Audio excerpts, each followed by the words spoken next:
কিছুদিন পরেই মহেন্দ্র তার ছাত্রাবাসে চেনা হাতের অক্ষরে একখানা চিঠি পেল।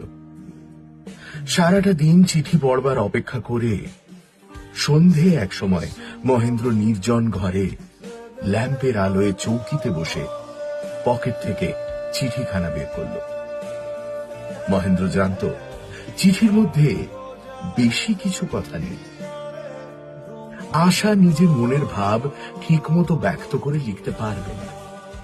কেবল তার কাঁচা অক্ষরে বাঁকা লাইনে তার মনের কোমল কথাগুলি কল্পনা করে নিতে হবে। দু একদিনের বিচ্ছেদে মহেন্দ্রের মন থেকে দীর্ঘ মিলনের সমস্ত অবসাদ সরে গিয়ে সরলা বধূর নবপ্রেমে উদ্ভাসিত সুখস্মৃতি আবার উজ্জ্বল হয়ে উঠেছে।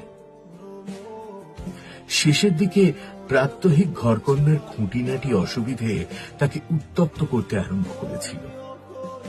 সে সমস্ত সরে গিয়ে কেবলমাত্র কর্মহীন কারণহীন একটা বিশুদ্ধ প্রেমের আলোয় আশার মানসী মূর্তি তার মনের মধ্যে প্রাণ পেয়ে উঠল।